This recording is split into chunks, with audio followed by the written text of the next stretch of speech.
Kalian tahu nggak, di 2020 itu diprediksi ada 2,6 miliar mobile gamers di luar sana. Banyak banget ya. Kenapa coba? Karena sekarang tuh hampir semua orang ya punya handphone kan, punya smartphone. Jadi ya lebih banyak dari jumlah orang yang punya PC maupun konsol. Makanya semakin kesini semakin banyak smartphone makers yang memang menyediakan fitur-fitur gaming, bahkan membuat smartphone khusus gaming. Yang hari ini kita mau bahas adalah gaming phone besutan dari Lenovo, Legion Phone 2. For starter, kita bahas dulu ya kesamaan dengan Legion generasi pertama. Sama kayak generasi sebelumnya, dari dalam box kita dapat 2 USB-C cable dan 90 watt charger yang bisa ngecharge 0 sampai 100% kurang lebih 30 menitan. Sama-sama Wi-Fi 6, ada 5G, dual SIM, nggak ada SD card, no headphone jack sayangnya. Padahal ROG 5 aja balikin jack 3,5 mm ya. No wireless charging, dan seperti sudah diduga lah ya, no IP rating. Vibration motornya bagus, karakternya kayak membal-membal gitu, tapi ya halus. Layarnya Full HD+, AMOLED display 144Hz, no notch atau hole punch, bebas hambatan.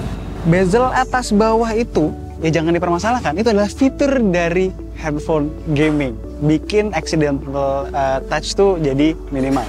Tapi sayangnya di low brightness masih ada color tint gitu di layarnya. In-display fingerprint ada. Terus juga ada selfie kameranya yang nyatu dengan power button, kreatif banget. Kegunaannya supaya untuk para streamer gaming biar pas di tengah posisinya. Nah ini nih, semakin kesini semakin jarang smartphone yang punya stereo speaker, tapi ngadepnya tuh bener-bener dua-duanya ke depan. Itu bener-bener gue appreciate di sini. Kualitasnya terbaik, menggantikan tahta pendahulunya. Parah, goks, keren banget. Dengerin nih.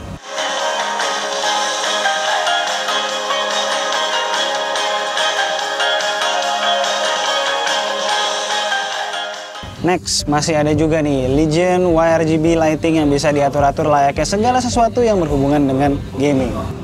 Komposisi dan resolusi kamera belakangnya sama. 64 megapiksel main camera yang bisa 8K 24 fps dan 4K 60 fps max, dan 16 megapiksel ultra wide camera. Hasilnya cukup bagus buat ukuran handphone gaming.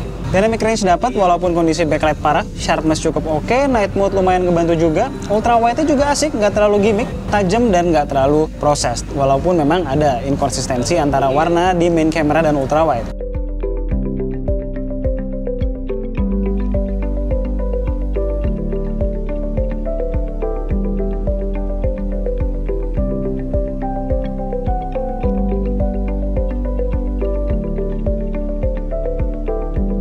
OS-nya pakai ZUI 12.5 based on Android 11. Sebenarnya ya UI sama, cuma beda versi dan Android naik kelas aja sih. Sekarang kita bahas hal-hal apa aja yang baru nih di Legion Phone 2 ini. Yang pertama, desainnya asli. Sekarang tuh desainnya fresh banget, mantep. Ini baru perfect combo antara premium dan gaming. Biasanya handphone gaming kan ke gamingan banget ya. Yang ganjil di Legion sebelumnya memang desainnya yang kayak terlalu rame dan colorful, terkesan cheap gitu. Posisi main game, jari bisa nyandar di belakang. Enak banget nih, masuk gitu. Overall kayak lagi megang stick konsol lah. Ini juga dipikirin banget nih sama Lenovo. Posisi chipset dan fan di tengah. Jadi kalau kita lagi main game terus gamenya bikin smartphone panas, tangan kita tuh jadi nggak kepanasan. Kan megangnya begini, sementara yang panas adanya di tengah. Aman. Legion Phone 2 punya baterai 5500 mAh yang terbagi dua, masing-masing 2750 mAh. Naik 500 mAh dari generasi sebelumnya. SOT-nya dipakai super berat masih bisa dapat 6 jaman lah. Size display juga makin gede nih, jadi 6,92 inch. Makin lebar, makin lapang buat gaming. Layar makin gede, baterai makin gede, berat juga naik terus, hampir 260 gram. Gamepor deh kalau main game lama-lama. Tapi ya weight balance-nya bagus, nggak timpang beratnya di satu sisi. Terus juga nggak lupa touch sampling rate-nya. Ini sebenarnya adalah yang tertinggi yang pernah gue coba in person di sebuah smartphone. 720 Hz. In real life ya sebenarnya di atas 400-an Hz. Nggak terlalu berasa sih, bedanya placebo aja. Untuk dapur pacunya udah pakai chipset latest Snapdragon 888. yang kita punya varian 16 512 GB dengan RAM LPDDR5 dan storage UFS 3.1. Ada yang 18 GB juga tuh. Luar biasa. Gua nggak tahu deh 18 GB tuh buat apaan? Buat running 7 game kali sekaligus di background. Seperti biasa, kalau minat dengan smartphone ini boleh cek lapaknya Apple Tree. Linknya udah gue taruh di deskripsi ya. Bukan smartphone gaming kalau nggak ada special features buat gaming baru yang dibawa. Yang pertama ada Octa Triggers, total ada 6 capacitive button atau trigger, 4 di atas, di shouldernya masing-masing kiri dan kanan, di bodi belakang juga ada 2. Terus kalau ditambah pressure sensitive display, kita punya 8 extra keys yang bisa di customize. Nanti kita tes ya kegunaannya ya. Kedua, thermal management systemnya tuh pakai passive cooling vapor chamber yang lebih besar dipadukan dengan active twin turbo fan. Fan yang bawah dengan RGB light dan terlihat itu adalah outtake-nya 15.000 RPM. Yang atas yang nggak naked itu intake-nya 12.500 RPM. Masing-masing fan punya 29 blades. Approach fan-nya sama kayak Red Magic 5 Pro kemarin, ngisep udara masuk untuk ngebawa udara hawa panas di dalam secara cepat keluar. Secara noise fan-nya pun lebih minimal, lebih silent daripada Red Magic 5 Pro kemarin. Penasaran nggak hasil benchmarknya gimana? Nih, tapi catat dulu ya. Gue lakuin tes ini di 2 ruangan yang berbeda. Satu adalah ruangan AC, punya room temperature sekitar 24 derajat Celcius, dan ruangan non AC dengan room temperature 32-34 derajat Celcius. Buat live stress test, ruangan AC stabilitas 93,3% dengan suhu maksimal hanya 45 derajat Celcius. Top! Di ruangan non-AC pun masih bisa dapat stabilitas 89% dan maksimum temperature 50 derajat Celcius. Luar biasa. Antutu di ruangan AC bisa dapat 820 ribuan dengan suhu yang goks. Masa iya maksimum cuma 30 derajat? Sementara Antutu di ruangan non-AC masih dapat 818 ribuan dengan suhu maksimal hanya 46 derajat Celcius. Idling Genshin Impact 15 menit, terus exploring, suhu internal di ruangan AC dapat sekitar hanya 44 derajat. Sementara di ruangan non-AC 50 derajat. FPS-nya stabil banget di 60 FPS. Gokil! Jadi perlu dicatat ya, karena penempatan chipset yang di tengah tadi, kalaupun main game terus lagi panas, tangan tuh jadi nggak kesiksa. Dingin-dingin aja di bagian sini. Confirm lah ya, pokoknya so far yang paling bisa menjinakkan Snapdragon 888 adalah handphone dengan active cooling system, aka fan.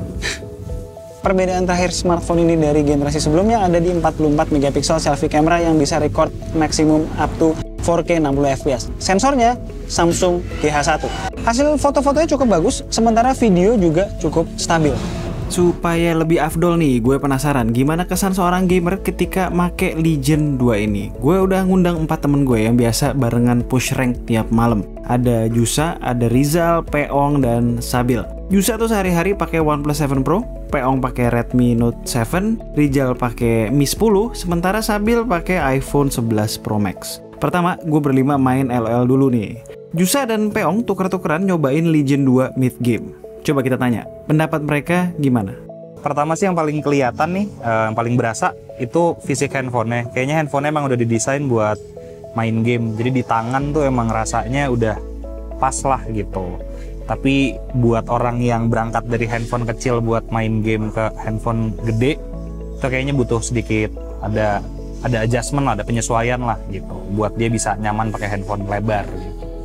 Kayak fitur-fitur gamingnya. Nah, kalau fitur gamingnya sendiri itu sebenarnya buat kita yang emang banyak main game di handphone itu banyak banget. Jadi ada juga pilihan-pilihan visual. Kalau lagi main tuh ada 4 pilihan visual yang ya sebenarnya tergantung selera, itu bisa ningkatin gaming experience lu juga gitu. Tombol-tombol gitu sih buat main. Tergantung ya, kalau lu main game MOBA mungkin tombolnya nggak akan kepake, tapi kelebaran layarnya bakal kepake gitu kan. Tapi kalau buat main game-game yang first person kayak PUBG, kayak apa, itu tombol-tombol ini sih pasti kepake banget sih. Kalau dari gue sendiri ya, pertama nih, dari awal gue kan HP lumayan kentang nih ya. Kalau untuk main MOBA kayak gini, jauh banget bedanya. Layarnya lebih gede, kalau gue untuk jadi minimap nih ya, kalau buat MOBA lebih enak banget, nge-scroll minimapnya lebih gampang lah hitungannya. Lo nggak perlu ribet-ribet karena HP-nya kecil, layar kecil. Kalau dari gue sih udah pol banget sih, enak, nyaman untuk ngegesernya. Yang pas geser-gesernya lebih responsif atau? Responsif banget, beda banget. Misalnya lo ke skill nih.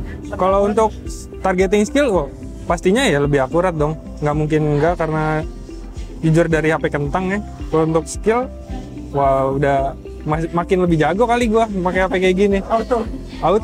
Auto pro player lah paling enggak. Next, kita sekalian aja suruh si Rizal main PUBG supaya bisa memanfaatkan 8 extra buttons yang dihadirkan oleh Legion 2. Yuk kita sekalian ya, tanya sama dia gimana experience main PUBG pakai Legion 2. Karena gue pengguna Mi 10, untuk main PUBG di Legion 2 ini sejujurnya lebih enak di Legion 2 karena untuk sensitivity screen-nya, terus grafiknya juga lebih bagus di Legion 2. Tapi untuk button yang ada 8 itu malah bikin gua agak lebih ribet karena nggak terbiasa kayaknya ya. Jadi butuh waktu penyesuaian lagi untuk bisa pakai 8 button itu. Jadi menurut gua paling efektif pakai 2 button L1 R1 sewajarnya kayak kita main konsol aja.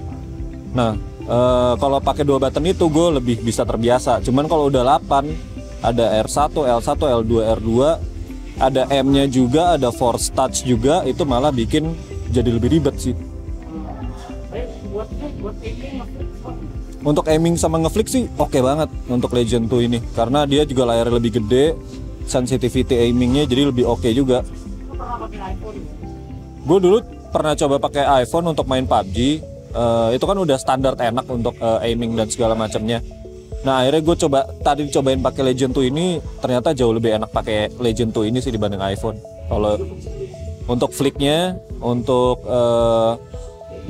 swipe-nya dan segala macamnya itu lebih enak di Legion 2 ini gitu. Nah tadi waktu awal sebelum mode rampage-nya gue nyalain sempat ada patah-patah dikit. Tapi begitu itu udah dinyalain udah sama sekali nggak ada. Enggak sih. Tangan gue masih kerasa nyaman sih, nggak kerasa panas sama sekali. So, kesimpulannya gimana? Black Shark dan ROG harus mulai khawatir karena Legion Phone udah mulai serius nih ngegarap smartphone gaming ya. Udah mulai galak. Ayolah, Lenovo Indonesia bawa masuk dong. Nggak mau merambah ke gaming phone nih? Boleh lah kakak. As always, kalau kalian suka dengan video ini, like, share, subscribe, dan tunggu racun-racun kami berikutnya. Bye.